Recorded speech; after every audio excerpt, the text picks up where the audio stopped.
So in this video, we're going to talk about the most important things you should do right now in Diablo 4's early access beta. Well, besides getting owned by the server disconnects, we're going to talk about early tips, best ways to become super strong, and a lot more. So let's dive right in. Now, right from the start, just like in the previous Diablo games, you should go ahead and pick the higher veteran difficulty for the extra 20% increased XP gain and 15% more gold drops from enemies. The difference in difficulty from Adventurer is barely noticeable, but you'll get to level up with your characters a lot faster. If you somehow chose the other, you don't even need to restart, just head over to the world tier statue right here in the main town and change it from there once more. Also, keep in mind that teaming up with others and forming parties with players offers another 5% extra XP gain on top of that, so it's worth it to play with your friends or with random players. The second most important thing you should do right away is to unlock your class specialization as soon as it becomes available. This starts as early as level 7 via a class-specific quest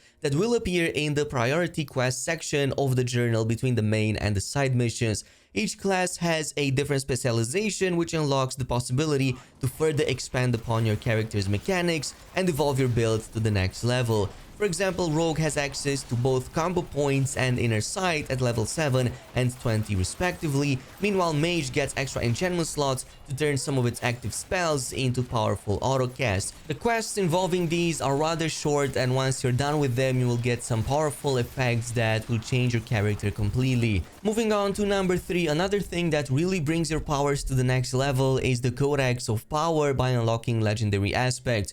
You do so by completing these dungeons, and you will notice that each one of them will list special aspects for each of the classes.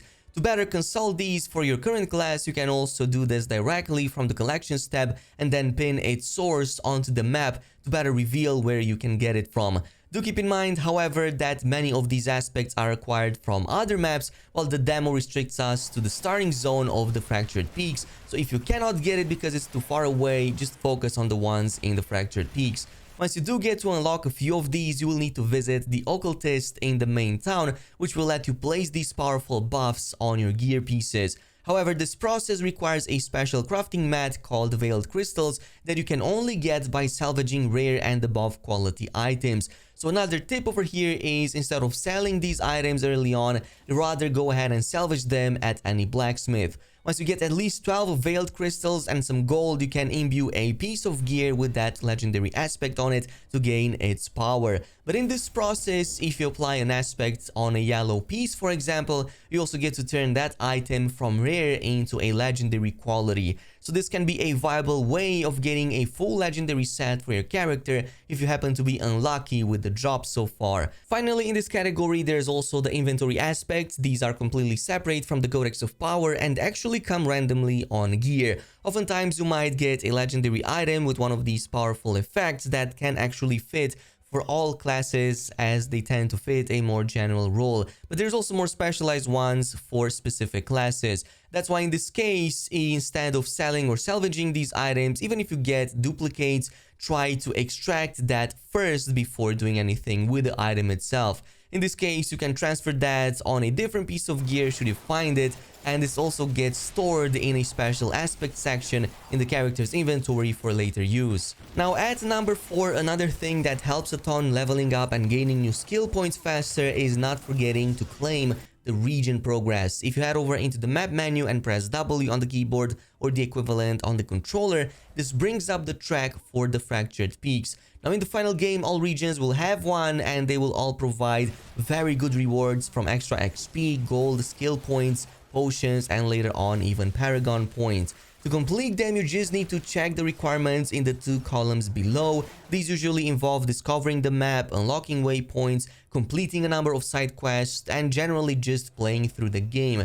And you don't even actually have to complete all of them, you just need to meet the point requirements for the next tier. So for example, the 3rd tier requires 400 renown, and each objective provides a certain value of renown from 5 to 100. So for example, you could easily complete just 3 strongholds that give 100 renown each, or complete side quests for 20 points, and so on. But since we'll be doing a lot of these anyway, early on you'll get the starting 2 tiers quite easily. It's only the 3rd, 4th, and 5th one that might get a little bit more troublesome, which is why I recommend completing all the side quests that you find. This brings us to number 5. I really like doing the open world events every time I see them popping up, which you will, as they are indicated with the orange markers or circles on the map when you get close to them, and are a great source of XP as well as loot.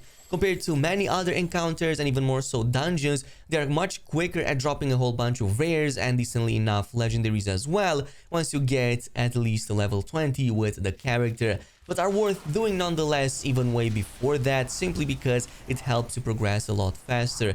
There are different types of events that generally shuffle between a handful of scenarios, but for the one involving the pillar, I'm going to focus a bit more since I see a lot of people ignoring the main mechanics. So in this one, you actually have to stay inside of the circle runes surrounding the main pillar so that you can fill the pillar slowly with the blood magic that you see progressing on the ground.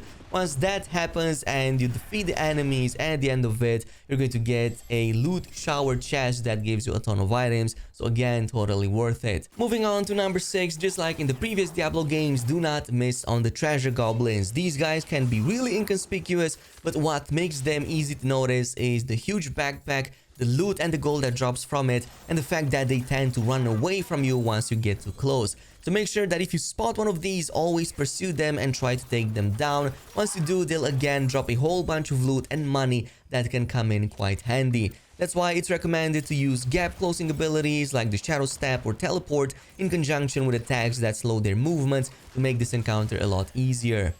Meanwhile, at number 7, let's talk about some of the other vendors in Kyovashad that can prove quite useful. Do not skip Veroka the Alchemist, as she will buff your potions, healing power and healing over time if you bring her some of these special plants. Luckily, many side missions provide packages filled with these plants, and as long as you just complete a few of them, you should have plenty enough for all the upgrades needed, available until level 25 in this beta. Similarly, and I know this might sound a bit obvious, but you are not stuck with your current looks and should definitely check out the wardrobe function too in Kyovashad. Specifically because once you acquire at least a few gear sets, you can go ahead and transmog your current items to look like any of the unlocked pieces that you might have liked previously, even to the point of changing completely the color scheme that you have the selection from right there at the bottom.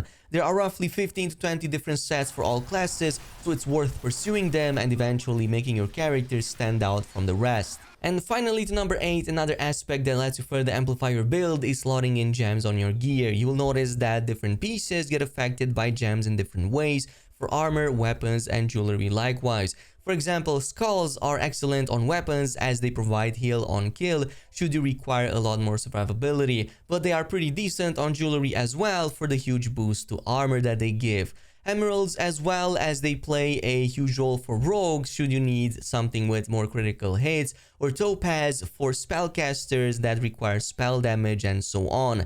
So while slotting in gems can be done at any point, for extracting gems or even more so upgrading them, you will need to check out the jeweler also back in Kyovashad. And I recommend always promoting the lower grade rocks into the ones of higher quality, especially once you got at least 3 of each of the same level. You will notice that these will get some nice buffs that will make them a lot stronger, so totally worth it for many of them.